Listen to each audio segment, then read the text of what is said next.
I can read through the stuff you said you were going to send us. So yes, so we had just been talking about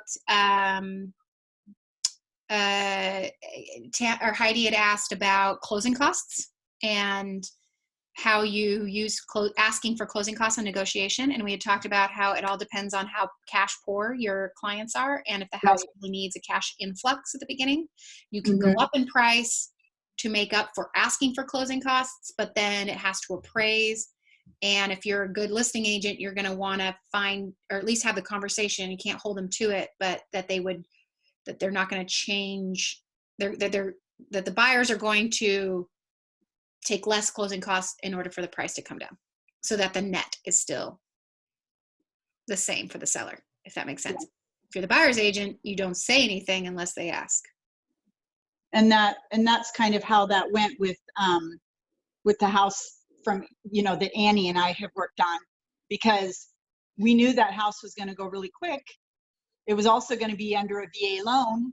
Most VA, buyers don't have money, not much of it anyways. And so one of the selling points, if you want to call it that, for his offer being taken was he covered all of his own closing costs. And he increased his earnest money.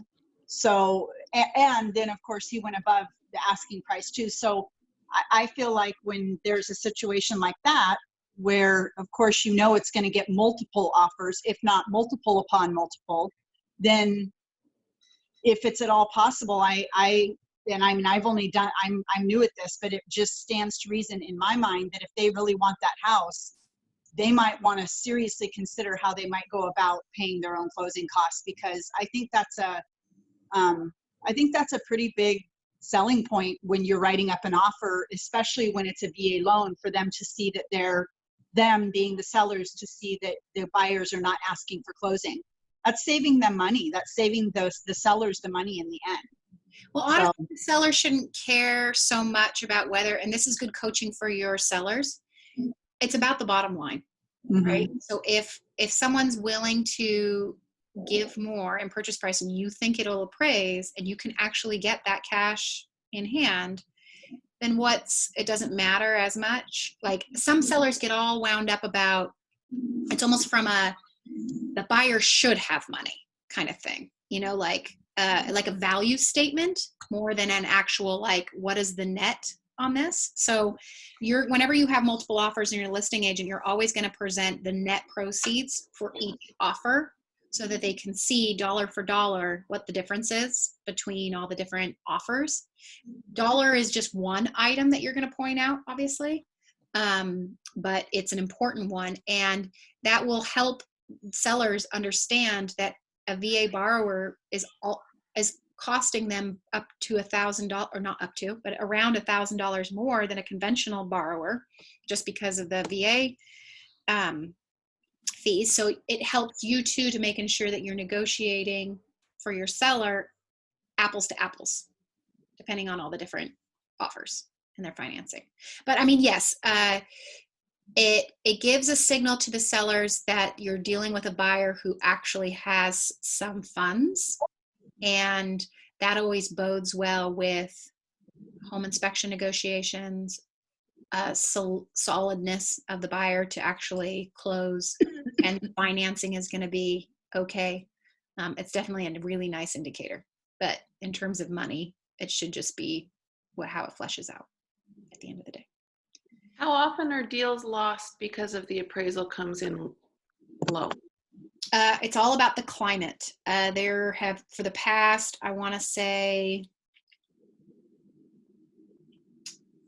2015 was kind of the last year where we were still seeing appraisers push back on pricing. And it hasn't been until the last year that you've seen appraisers starting to push back on pricing again, right? And it depends on the appraiser. So I would say, and there was a time before I got into real estate where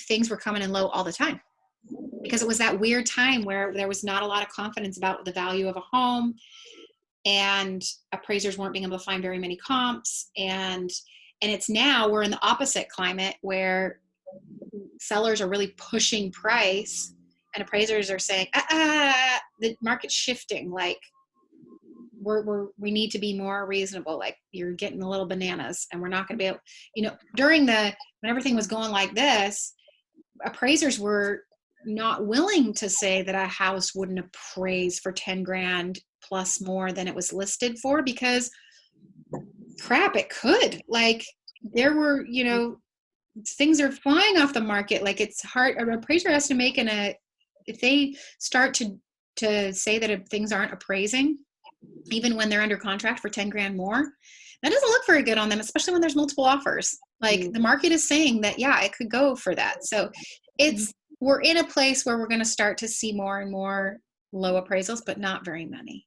And you guys, it's all about having comps. So if you can, we have a number of appraisers, good and bad appraisers, who will very much take our input on it. They want to be able to appraise the house, some of them, most of them.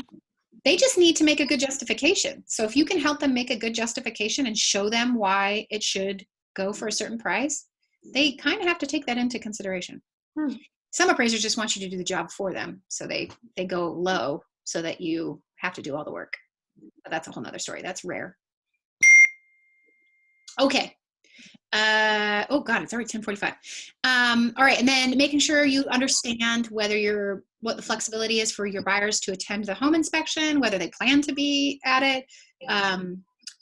If they need more than 10 days, if they can do it in less than 10 days, this is the perfect time to call the home inspector that they want to choose and see what their availability is. Because if your buyers want to do the inspection in 5 days and the home inspector is available, why put 10 days on there when you can make it look even better and put 5?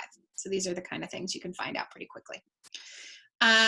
You guys should have, as you kind of get into this, you should have a couple of inspectors that you are your go-to recommendations and that you have texting ability with, that you kind of build rapport. Like at first you're just a no-name agent who may own, who hasn't quite selected their home inspector yet, who, home inspectors aren't sure how much business you're going to be doing. So like they may really push back on you and make them go through the formal, like some of them have the most annoying, like online scheduling things. They don't get back to you for 24 hours. It's not the inspector that gets back to you. They have whole teams of inspectors. And so they'll push you onto whoever is under them. But developing a really good relationship with and knowing who some really high quality inspectors are is worth, like, your lender, your title and escrow, and your home inspector are the 3 really important relationships you need to have. There are other relationships you need to have below them. I mean, have we had this talk yet where it's like you have to treat vendors like gold, not the other way around in this market? And as an agent, you don't, just because you're paying them or you're giving them business doesn't matter a hoot. You will not behoove yourself or your clients to do anything less than treat every vendor like gold, even if they come late, aren't getting you a bid on time, aren't acting in the most urgent and professional manner. It doesn't matter. You, like honey, you need to use lots and lots of honey. Don't be using vinegar.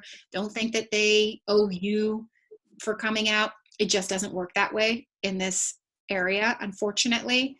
You have to placate and bend over backwards to have good vendors. And sometimes good vendors means they're really good at their work and they're horrible at communication. They're horrible at invoicing. They're horrible at getting back to you. You really have to they have to remember your name because you are one of hundreds. So being able to stand out to vendors is really critical for you having fast response. And that takes some time. And it takes learning how they want to communicate, being gracious and helping them do their job. Like, so reminding them, hey, just checking in. We're meeting at, this address at this time tomorrow. Let me know if you need directions or you need anything. Not walking that fine line between being annoying, but making sure that you're like their secretary, their sweet, wonderful secretary that gives them lots of kudos and is very grateful for the work that they do. Do you give, if they go above and beyond and do an awesome job, do you ever give any of your vendors a thank you gift or just cards? Oh, it depends on how badly you need them, but you can't go wrong overthinking your vendors. When I was first building up, they got Christmas cards, they got thank you cards, they got reviews online. If they had an online presence, they got all the things, so that I knew that when I called them or I texted them and I put my name in there, they would remember me. Okay. They're just as important. They are a part of your team. You want to build that team up. Okay. Information you'll need from the listing. So you've gathered all your information from your buyers. You go to sit down. You want to make sure you either have the listing readily available right next to you, or that cliff noted somewhere these items, so that when you start to pull it together, you can just whiz through it. These should be pretty straightforward. And you guys, honestly, these were my notes for getting you guys a resource. I don't know that I don't feel like I've 100% double checked that these are. You will actually probably be able to tell me as you go through this what I've missed in these 2 lists. There are 2 lists of things you want to have. And then you actually get into writing the offer. And so I've got a video that I did on Friday, just of me going through from grabbing the listing. It's 20 minutes long, so it's really boring. It's like me going through and actually doing it. But if you ever need to refer back to what was the step at some point in time, you can have you guys have this. And then the next video that I didn't get to in time will be, I'd like to have a version of Annie and I explaining the offer to a buyer. And we'll do that by having the offer. I found it works really well in Zoom to share my screen with myself, and I'll just talk and go through how I would explain the offer as if I was on the Zoom call with a buyer. And is that how we're going to do it for Friday? Is we're going to share our screen on Zoom? That would be the easiest way. Yes. Is that hard to learn how to share your screen on Zoom? Nope, it's a button. The only thing is you have to share your screen and record. So I don't know how your Zoom accounts that you got from Windermere work, but you should easily be able to record. Yeah. You have 2 options though. You can record to the cloud, which is the easiest way to do this, because then it'll just give you a link and you email that to Annie and I. If you record it to your computer, then you have to turn that video into a YouTube video to share, which honestly is a skill you really need to learn how to do. Yeah. Because you want to be able to send your clients unlisted videos of home tours. Mm-hmm. Right. So if you don't know how to do that and you want to use this opportunity to learn how to do that, it's really easy. If you have a Google account, or if you don't, it's free to set one up. And Google is the way to, your Google account runs your Gmail, your YouTube channel, your Google Docs, help me out, there's 5 other million Google things. Analytics, that one too? All the Google suite of things, which YouTube is included in there, is through your Google account. Mm-hmm. And then you have a YouTube account once you have a Google account, and you upload the video to it. And as you go through it, you just click unlisted for privacy. And that means that anyone with that link can see that video, but they can't see the video unless they have the link. And then you're just going to email that link to your clients if you ever want to share a video with them. Mm-hmm. Yeah. And I downloaded the YouTube app. Yeah. So that you can just do it all right there. Mm-hmm. Mm-hmm. It's really easy. Yeah. Super, super easy. It's not so easy if you take awful video and need to go back and cut some things, or if you didn't get it all set up. We will talk about that in another session, but there's definitely some tips and tricks to making a really good, efficient video of a home for clients that are overseas or can't join you. Okay, so I think, I'll endeavor to do that video today and send that to you of me presenting. I'm going to encourage Annie to do, when she's feeling better, she'll do her version. But this is just what we practiced I know Heidi and Tammy did. Danielle, did you present an offer to me? Um, I don't think so. I think you did it with Annie. yeah, I did it with Annie. Yeah. And we all three sat down with Annie right before the epidemic, and we were all presenting an offer at that time too. And speaking of Annie, so she sent me a video back at like the very beginning of March when I joined her team of presenting an offer, and that's one that I've watched like over and over and over again. Huh? Is it of her? Yeah, it's a video of her, and she's explaining everything to me, but I mean, still, that's something that she could use, for this, I think. Let me, I'll text her right now and ask her if it's okay if you share that with us. That's what I was going to say. And then she doesn't have to make one. Exactly. Yeah. And so that one, after a few weeks, I had to ask for permission again to view it, and she had to like authorize the permission. So I don't know if I still have permission, so she might just have to authorize that, but then I can share it from there. Okay. Yeah.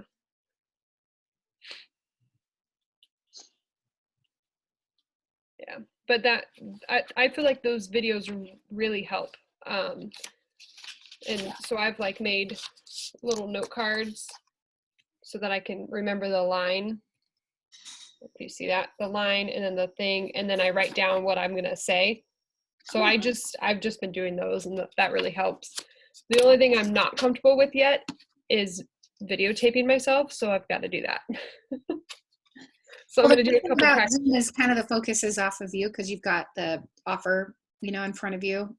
Yeah, that's what. Yeah, like looking down at the picture of yours, I feel like that'll be really helpful. So because I was thinking I would just be holding the offer. So it'll be nice to like show the screen and do it that way. So that'll make it a lot easier for me, I think. Good. Yeah. I have a really big question, but tell me if it's not the place, then we can do it at another time. Go for it. It's an Authentisign question. So it's not, so when not writing the first offer, but when we sign around, when I send something on Authentisign, and then the other agent sends me back documents that her client has signed, I am really struggling every single time I have to do this. I don't know how to easily, like she'll send an email. So then I have to then save that document in my computer. Then I have to upload it into the documents of Authentisign to be able to edit it, and then add another drag and drop from my clients, or change a lot, like a couple times, like we had to change the signature. So that was really difficult, like the name, to go in and alter a document, like to change a word, and it just was so difficult. So I just need a little bit of help on. I guess I'm confused. What part was difficult? So you received back in my email. So in my Windermere email, I'll get an email that the other agent will send me. So then I have to take those documents that she and her clients have signed, and I have to put them into my transaction desk, into my transaction. Yeah. So you'd open up your transaction. You'd go to documents. You click the plus sign. Mm-hmm. Right. And so and then you drag and drop. The part is getting it saved to drag and drop. So how are you saving those documents? Oh, hang on. Let me do this. Like PDFs don't work. So I ended up having to do them as JPEGs.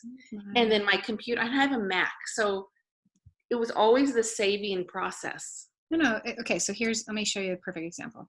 Oh shoot. Now it's going to have to open Outlook. Hang on 2 seconds. It'll bump up. I want to show you like from the guts. So you will, it might be a little bit trickier to do it from your phone, but.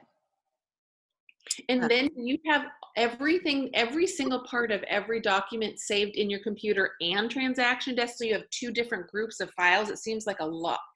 Feel like I have garbage of documents. I find duplication actually is important, just in case. Okay.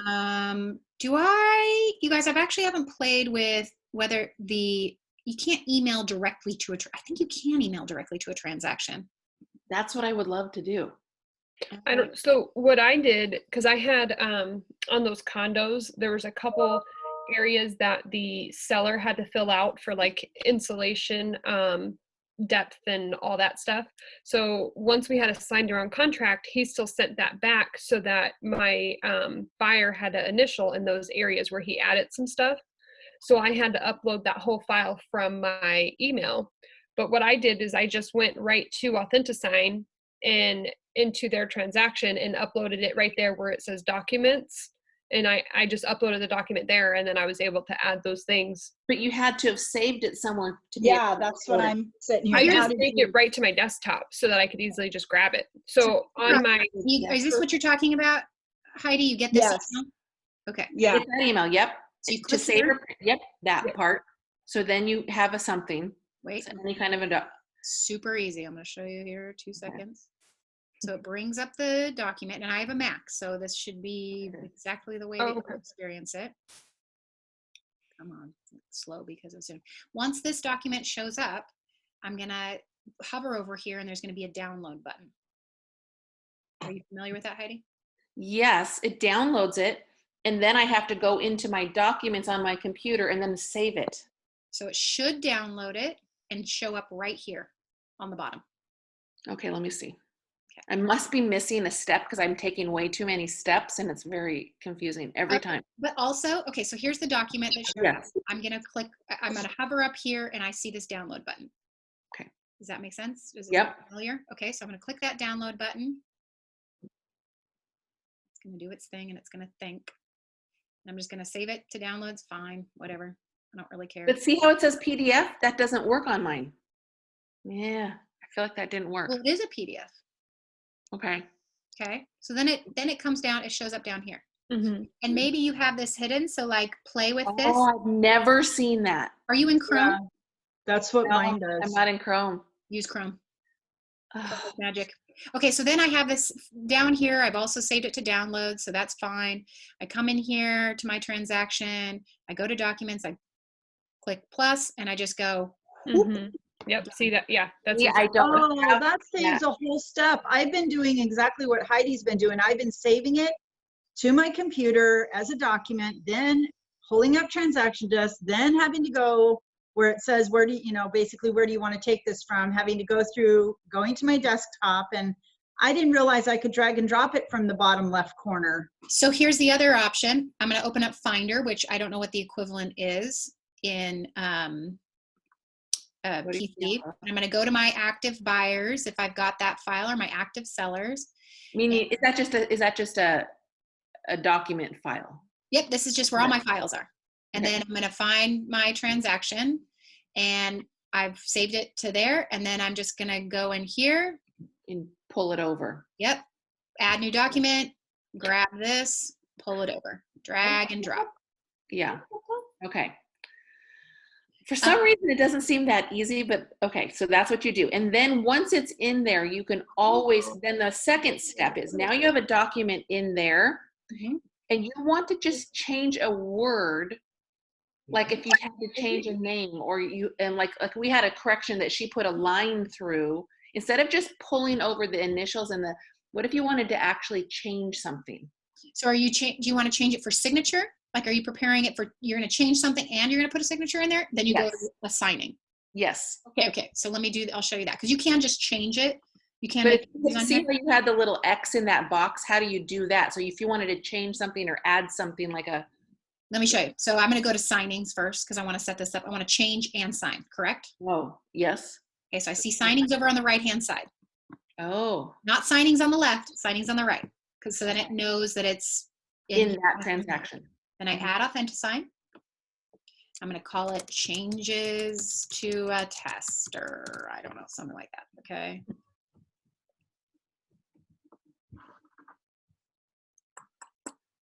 I'm going to go in here. I've because it's a part of this transaction, because I opened it in this transaction, it's going to have my people in there already. Mhm. All right. So I'm going to, whatever, I don't want to add. I almost sent something to some old clients that was a test thing last night. I was like, don't press it. Okay, so I'm gonna grab what was a document? Let me see. So seller disclosure is a document. that I know is going to show up as a doc. Because over here, see where it says Instanet forms? Yeah. Those are forms that are ready for the system to know where to put signatures. It's not a PDF. It's not a document that I have to overwrite. The things that are in DocBox, these were actually grabbed from the supplements, but this is the documents section. Right? Oh, This is so where if I've uploaded a doc from my computer, it'll say DocBox. Okay. correct. So then I am in design of that.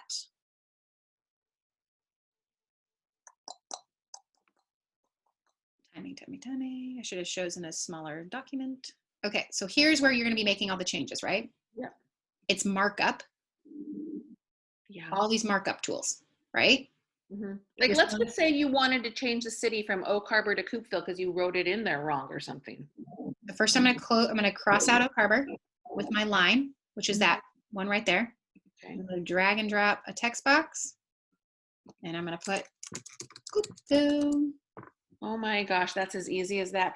And the tech box, does it have to be perfectly the word on the line? Oh, you moved it down. Yeah, Okay. you can move it around if you want, but And no. you can make it smaller and stuff too. Because you go to the settings and change the font or See something. this little wheel right here? Yep.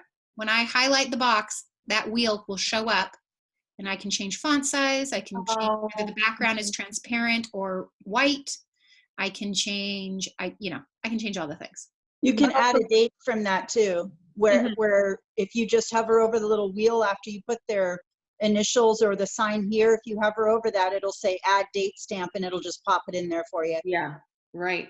But so do you have to cross it off? You couldn't make it transparent or opaque and then put Coopville on top of it and not even see Oak Harbor anymore? You have to have the line. Could you do that? I mean, I rather show changes because this can be a little like perceived as covering something up. To change. Oh, You want to so see all the changes if you can. oh, okay. Tammy, tell me that again. I don't know where the date drop is. So we have to right click you're- for Mac. Yeah, when you're putting in like where you drop for their initials or the sign here, once you drag and drop that to the right spot, if you then just hover over the little wheel, it'll also say add date stamp. And if you click that, it'll pop that in right next to it. Okay, so I go here and I grab initials and then I hover over that and I say, Date. yep, Yeah, I do that every time. Yeah. Yeah. perfect. Okay. So then you don't have to go back and drag and drop a date stamp is what I'm saying, I guess. So you can just do it from the wheel. Yep. Right. That is, okay, that's so much easier. You just use that text box and you can change words if you made a mistake. Okay. Yeah, What were you and you doing, can change the signer too. Okay. What were you doing, Heidi? Before? No, I don't know. I just couldn't, like when I tried to change her name, and I almost had to rewrite the whole document. I couldn't figure that out. And it's so simple. Cool. Hmm. Glad that could help. Thank you. And see at the top right where it says Kristen for signer, if you had clicked on that, I bet her old name would have been in there and you could have just clicked that and that would have changed it. No, it wasn't because I had It to go wasn't? back Oh, and okay. change it in her contact. Yeah, but that's okay. But okay, thank you. You're welcome. All right. Any other questions? Burning questions? Those were my big problems. I'm not going to have them again. Great. So is everybody comfortable with the assignment? Yes. No. I don't like the idea of having to record myself. I know. Us. Do you It's actually just like, Kristen. you like the idea of having confidence that you are providing the highest level of service and skill to your clients possible, and that this uncomfortable part will help that become reality? Well, of course. I don't like pictures and I don't like videos. I never have. So recording myself is insurmountably uncomfortable. So I've been stressing over this all weekend. I'm going to be honest. Even though you know that it will just be Annie and I with the best of intentions, doing it once to give you feedback. Yeah. And I mean, I'll get over it. I'll get over it, but it's been very stressful. I understand.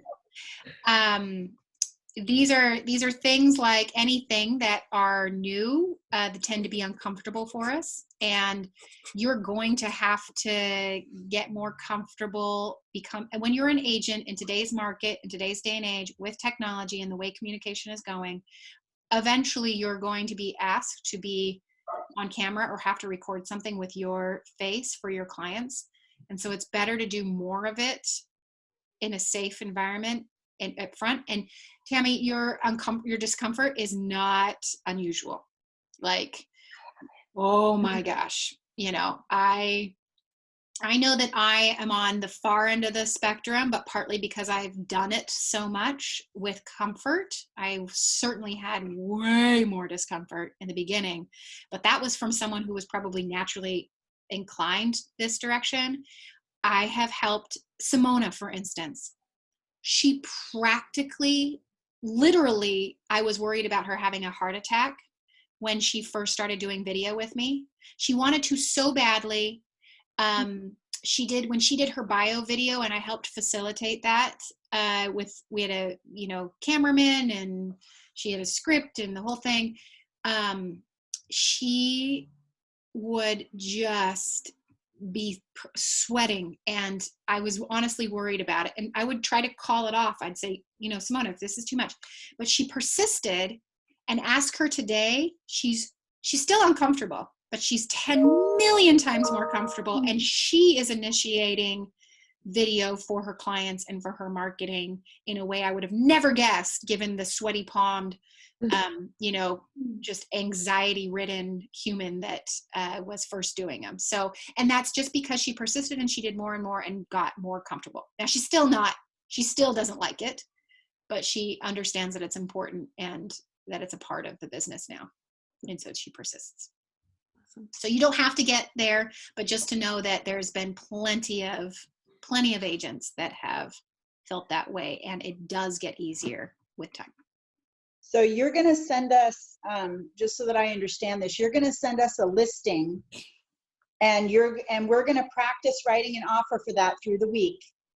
And then before Friday, we're going to video ourselves and record it so that we can send that to you and Annie before noon on Friday. Correct. And the video just has to be you presenting the offer.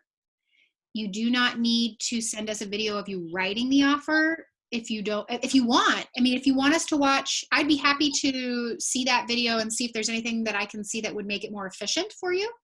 But if you can write an offer from the word go in under 30 minutes, you're fine. Like, you're fine. You're doing it efficiently enough. If you want to send that offer to see if there was any mistakes, we'd love to see that. But what I really want is the video of you presenting the offer to your fake buyers. So we need to print out all the forms that are going to go with that offer. No. You can do it on in Authentisign. Okay. Do it the way that I'm doing it in the video. I'll send you the video here right after this. Do it the way I'm doing it in the video. Okay. I'm wondering how we're going to. So. Well, ask it, Tammy. What am I missing? Well, I'm sure it's just me missing a point or a step. Or I might not be communicating it. I'm thinking, how am I going to have an offer in front of me if I'm videotaping myself? Through Zoom. That's what we are going to do, the share screen. If you look. Okay. And and record it to the cloud so it can be shared through Zoom. You're just having a meeting of one with yourself and your fake buyers who are in the ether, and you have the offer on your screen, and you're sharing your screen, and you're talking them through what the offer means. So I'm just going to go in and fill out a fake offer, and then I'm going to record myself talking through it. Correct. Okay. Are these offers, are these listings going to be crazy where we're going to have to do all kinds of funky stuff? No, I want to pick one out with you guys right now. But I want to show you, if you guys haven't already seen this hot sheet called Cross Property, I highly encourage you to get familiar with that. It's one of my favorite hot sheets, and it grabs all, you can set the parameters on it. Oh, hang on. Customize. Here we go. So you can set the customization. I like it to be set at 3 days, but you could do it for 7 days, or you could create a custom, but I like 3 days. And what that's going to grab is all the real estate pretty much activity in that area. whether it's new listings, new pendings, solds, and it's vacant land, commercial, multifamily, single family residence, so that I can making sure I use cross property to kind of like making sure I'm not missing anything, right? It's the, and if I'm checking the hot sheet for new listings every day, but maybe it's over the weekend, I wasn't paying attention, or maybe it's gone a few days, or maybe I just missed something when I was like checking in daily. I'll go to cross property always to making sure it's captured everything for the last 3 days. How do you set the parameters for that? Okay, so let me go back real fast. I'm sorry, my screen on my phone is so small. I'm trying to read what you're doing here. Okay, sorry. So I guess I'm still recording. So when I send you this video, you could go back to whatever minute this is. It's, be at the end. Okay. And see the full thing. So I'm in Matrix. Right. There's all these boxes, and one of them should already be, you should already have it as part of your shortcuts. Right. Hot sheets. There's a whole bunch of preset hot sheets. I'm going to choose, there's a drop down for how many days you want to go back. And I chosen the drop down 3 days, but I can also click on customize when I'm first setting it up. And, oh, I thought I'd had it for all these. Maybe, oh no, these are all the ones that are included. So it's going to show single family, multifamily, vacant land, farm, commercial, cross property, and change history log for anything in my area. And where is the area set up? I know To the right top, the little wheel in the. somehow it knows that I want it for the island. Yeah, so if you click on cross property and then click edit criteria, that's where you edit everything. Ah, here it was. Yeah. Okay. Where are you seeing edit criteria? Because when I click on it, it goes right into the cross properties. It's just to the right-hand side. So I clicked on cross property. God, it's been so long. This is a good refresher. Thank you. Oh, here we go. Great. You're right. So on cross property, I selected all these. I did 811, which includes Anacortes, all the way to 815, or I should say 811, which is South Whidbey, to 815, which is Anacortes. I guess I didn't include commercial, industrial, business opportunities, rental, timeshare, or letter of authorization, but I pretty much included everything that I thought was critical. And I didn't select anything else. I just selected new listing, back on market, list price reduced, list price increased, contingent, listing expired, listing pending, listing sold, listing canceled for that area in all the other things. And then I click save. So the only thing I'm having trouble with is when I can select a lot of things, but when I want to skip one thing and then select something else underneath of it, it starts over. Well, I don't know how this works for PCs, but there'll be a shortcut for this. So Alt or control? Yeah, I think it's alt control maybe for PC, but for me, it's just control. Okay, so just control and then you click the ones you want. Okay. I have a Mac too, so that's fine. Okay, yeah. So you just, click the ones you want. And if I want like a big segment, I'll do like select shift and then select, and it'll grab everything in between. But then if I want to just grab a couple of individuals beyond that, it's just control. Click. Okay, that's where I was having trouble. I was able to select the majority of what I want, but then skipping one was where I was having problems. Okay, so just control. Right. So we're going to go back to my favorite list, cross property, and we're going to find a listing that will not be too troublesome. We don't want to focus on troublesome listings. We want something in town, straightforward, if we can. And how about...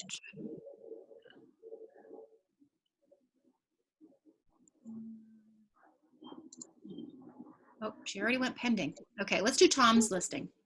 So 675 Southeast Jerome. It is in town, so you're not going to need a septic or well, obviously. Oh, you're asking us to use this one as the one. Correct. Because I actually have one that I think I might be making an offer with in a week or two. It's not a hurry, but could I do my own or no? Sure, absolutely. So the important part is that you can do it in less than 30 minutes and that you send us how you're going to present it.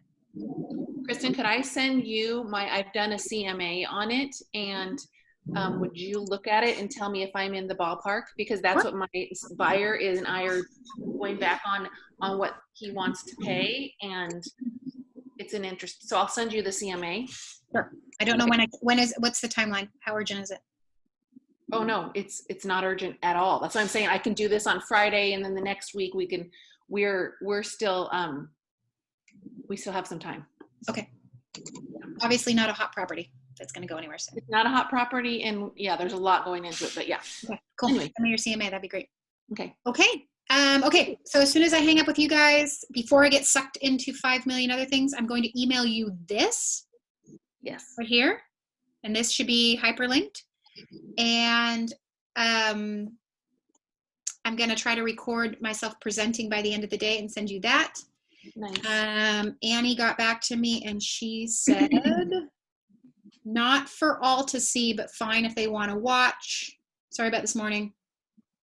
Ooh. What does that mean, not for all to see?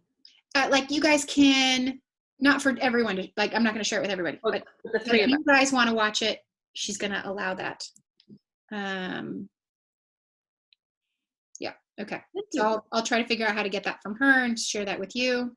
Thank you. Thank you. Kristen, thank you for this time. Oh, just amazing. Well, thank you for being the impetus on this. Like I said, like this is a great, it's a great impetus. It's a great motivator. Thank you for making me do this and figure out all the things that you guys need in addition. Yeah. So always Perfect. Okay. Anything else, you guys? Anything else? Okay. Tammy, why don't you stay on and talk to me about your thing? And then we'll go. Unless you want to just make a phone call. No, it's fine. We can just talk here. All right. So I'm gonna, if you guys. Hi guys. Bye. Okay, bye guys. Bye. So I have a couple questions that I need your guidance on because I'm not really sure how to eloquently approach these with Ted because of kind of the whole personality thing that he's got going on. So I actually made a video when I was there on Friday, and I kept trying to send it to you and it wouldn't go through. So I just decided a conversation would be better. So first and foremost, he is wanting to leave all the stuff in the condo. Okay. All the stuff. So I started looking through stuff on Friday. Kristen, people are not going to want that stuff. They're not going to want a lot of that stuff. It's old, it's dated. There are, I mean, for example, there's comforters that have stuffing that is coming out of them. There's towels that are old. And plus, I don't necessarily know that a new buyer is going to want to go into that home and use somebody else's sheets. You know what I mean? Yep. He was using this as a rental property, a furnished rental property, which makes sense that all that stuff would be in there for that. And I think it's very gracious of him to want to leave that. But there's a lot of stuff in there that it needs to be gotten rid of. It needs to go. Why does he want to leave the stuff? Because I'm getting the sense, I'm not getting the sense, I feel like he is that property owner that, because they've put so much into it over the years that they've owned it, he has all this value in all that stuff. And I think that's also one of the reasons why he's wanting to list it so high. I think he feels like, well, if it's all furnished and they get to keep everything, then I should get more money for it. Kind of, if the stuff was super sweet, you know, and none of it was old. But I mean, you know, I'm feeling the mattresses on the beds and looking in these cupboards that are just packed with linens and towels and blankets and closets with extra pillows that are old. And I'm just thinking, I would not want to move in here and have to be responsible for all this stuff. Because typically if someone moves in, they got their own stuff. You know what I mean? Yeah. So this is great. This should be an easy one if you come from the perspective of what's his name again? Ted. So Ted, I just want to revisit and hopefully do this on the phone, maybe even voice. Oh yeah, I guess I'm okay. I just want to revisit the conversation about leaving all the stuff, and understand a little bit more about your thinking behind that. And if he hasn't already said all those things to you, let him say the things. So let it come out of his mouth. Say, so what are you thinking, like, is the motivation behind you wanting to leave it? I just want to understand that a little bit more. So let him talk. And if he says the things that you just said, you say, okay, so Ted, I could see that there might be a buyer out there that might value that there's some used furniture and linens already here, depending on what they want to do. What do you want to do about the buyers who see this as a liability and an additional cost that they're going to have to deal with? What do you want to do then? Or what do you want to do about that? And if he says, well, I just can't, that's not a thing. No, there definitely will be buyers that will come in, and some buyers will perceive all that stuff as a deterrent, as something that it has not only zero value, but actually has negative value, because then they're going to have the cost of time and money to get rid of it. What would you like to do about that buyer? Do you want to leave it all there and hope that the buyer that you're describing happens to be the one that comes along and makes an offer? And then if it isn't, if we get an offer from someone that is the other type of buyer who's actually going to see it as a liability and an extra cost, we'll just negotiate with them at that point. How do you want to handle this? Because I'm telling you that some people will see it as a value and some people will see it as a negative. And I wouldn't go about, I think you and I both know that the majority will be in the seeing it as a deterrent. There will still be a small percentage of buyers who are going to be in his boat, who are going to see it as, oh, sweet, just turnkey. We can make this a vacation rental. We don't care how crappy this stuff is, because it's only going to be, people we don't know staying here, and it can't be that, because it's in the HOA agreement that you can't do a VRBO through those condos. It has to be either a renter, a regular renter, or it has to be the owner in there. So then it's even more, minimizing the number. There will be, if it stays on the market long enough, there will be maybe one, maybe only one, and maybe they won't come along in time to actually see the condo, but he's not wrong. There will be one that sees it the way he sees it. 99 other people will not see it that way.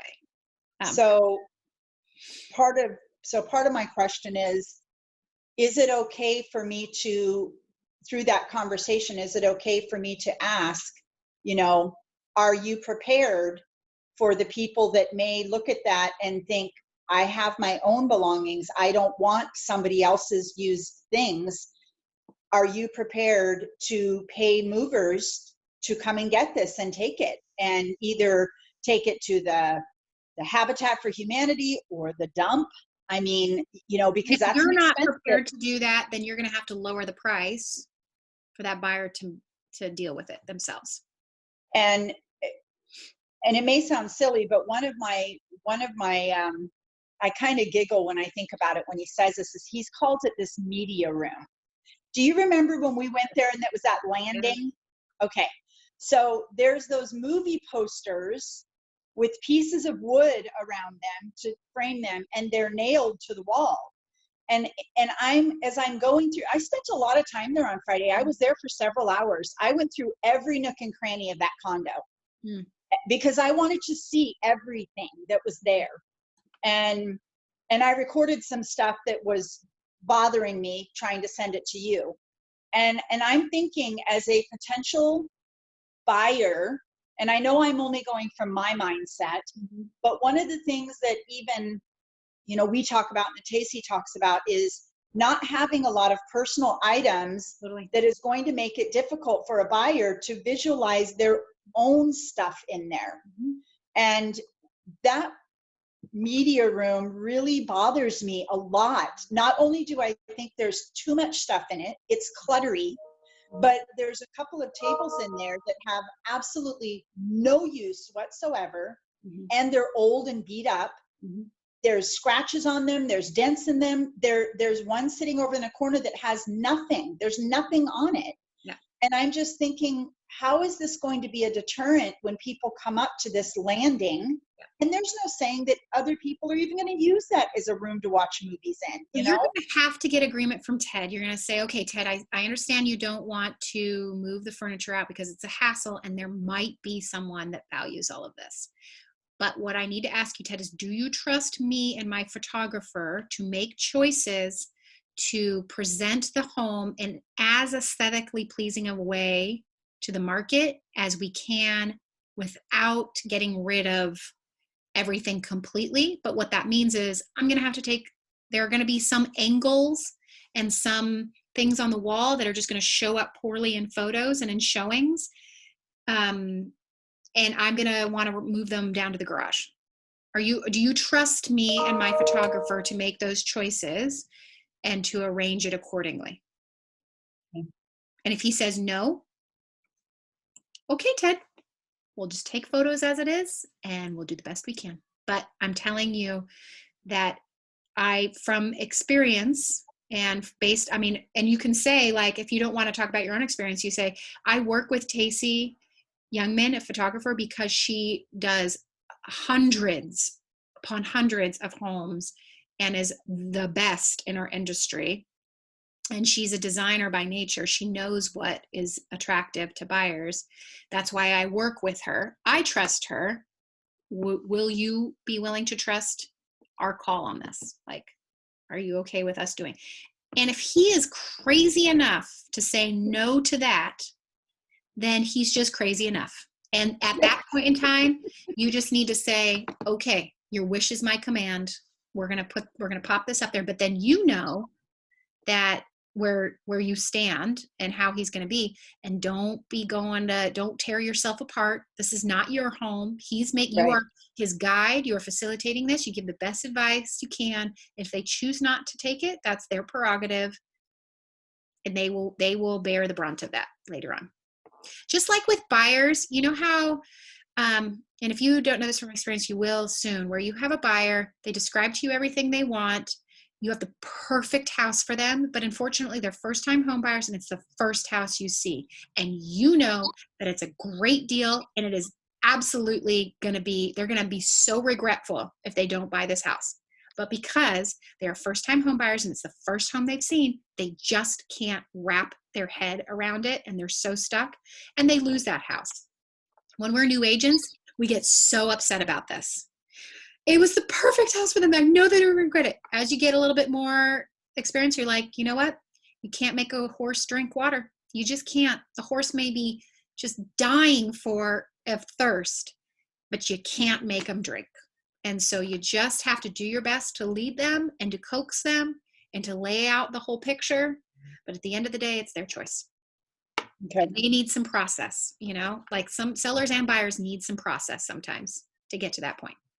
Well, and I know too that because of how I'm not sure why they did that as far as nailing them to the wall, just in regards to the pictures or the posters.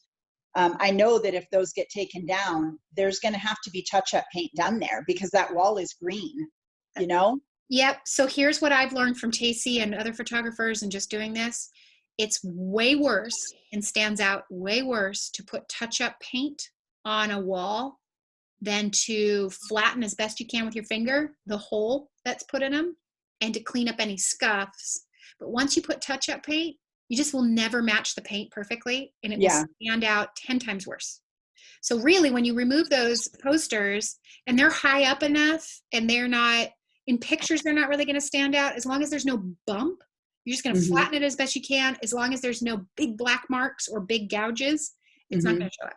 And you're not going to want to do touch-up paint because it's just going to show. So when I was there on Friday, also, I was able to talk to to Stan and Paige, who are the HOA president and secretary. Yeah. And they informed me that and I've never worked with one of these because I've never had one, but I think it's I think it's basically an air conditioner or an air converter that's right outside the front door of his house in a little shed type area. Doesn't have a door on it, just sits outside the front door. So apparently this thing is leaking. And there is a large water area there at the bottom, and they said it's making a clunking sound every time it comes on. Okay. I think I need to have an AC person come and look at that. I need to know if there's a problem there, don't I? Your seller does. I mean, and they don't have to. They don't have to. Well, no, that's what I meant. I need to bring this to his attention to say, I think we need to have this looked at, because the neighbors, and they happen to live in the condo right next to him.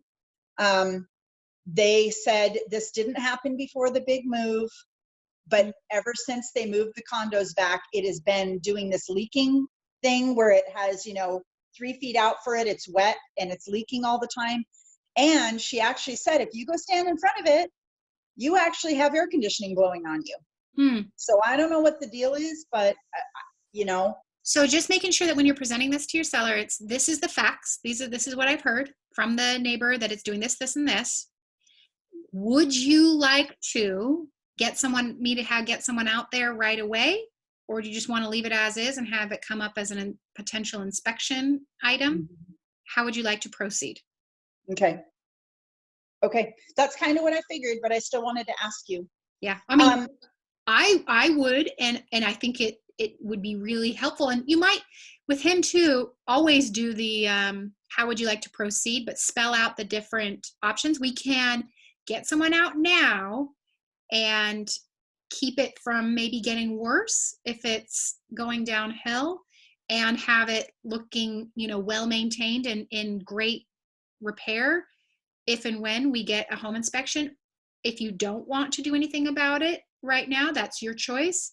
But then we have to expect this to come up if someone does a home inspection. Okay. When can I put a key lock on the door? Anytime. Okay. I just wasn't sure if I couldn't do that until it was listed. No, you just can't. No, you can put it on beforehand. Okay. You just can't tell anybody, oh, it's live, or it's for sale, go use the box to access it. I often have a contractor's lockbox and a key box on there. So the contractor lockbox is for anybody who needs to gain access who doesn't have MLS. That was my question. Yeah. So contractor's lockbox, who does that? Where is that? Right. I don't. I think, before, I was actually doing this right before Corona happened, and then it didn't work. But if you go to Home Depot, they sell, or Ace or somewhere, they have boxes that hold keys in them that you just put your own combo in. I put my own combo in? You create your own combo. Okay. Do something super simple, like that you can always remember, 4321 or 1234, or 9866, and then you undo it, put it on something just like a doorknob or a rail or whatnot, and then you're just going to tell any contractors, use the contractor lockbox. It's hanging on the side of the house over by the rail, and the code, blah blah blah. Okay, and they're used to that, because that was my thing, was there's these different vendors that need to be able to get in there, and I can, but I don't want to have to drive out there every time someone goes to do their work. Correct. Okay, so I'll go to Home Depot and buy that. Yeah. Let me make sure I didn't have anything else that was really pressing, Kristen. Okay. I did send Tony the resale certificate that Stan had filled out, so he has that now. Do you have any idea approximately how long it takes to figure out if something can be VA approved? You have any idea of those timelines? I didn't ask him that yet, but okay. I don't think there's anything. So is that thing outside of the front door, is it called a heat exchange pump or something? A heat pump? Is that what it is? Yeah. Okay. So it can create either heat or air conditioning or hot. Okay. Yep. Okay. I think that was it for right now. I wasn't sure, especially with the stuff you know, in there, because I did have that conversation with him when we were first talking, and I said, you know, when would you plan on coming up and getting everything out of the condo? You know, I said some stuff can be left there for staging, which is great, but you know, what about all the other stuff? And he said, oh, I'm going to leave it all there. Somebody's going to be really lucky to have all that stuff. And it's like, okay, well, Yeah, you have to have that. You have to have that conversation. okay. And All right. you can say to him, to placate him, like, yeah, there might be, there probably is a buyer or two out there, but then there will also be buyers who see this as, you know, they have their own vision for the house, and this is a costly barrier that they're going to have to deal with. They're not going to do this. So just, what are you thinking, or what do you want to do if that happens to be the buyer we get? Okay. Thanks. You're doing awesome. Yeah. You got a difficult one. Yeah. And that's fine. I don't mind the difficulty of it. I think I'm struggling because I learn best from repetition in the medical office when EMR was brand new and everybody was relying on me to learn it so I could teach them. It was something I did every day. And I'm second guessing myself a lot right now because I haven't had repetition. It hasn't been a regular occurrence of even on a monthly basis of working with a new person and a new person writing up offers. And so I think I'm really doubting myself because I don't feel secure fully at this point because I haven't had a lot of the experience. Yep. And unfortunately, Tammy, the blessing and the curse of this industry is that,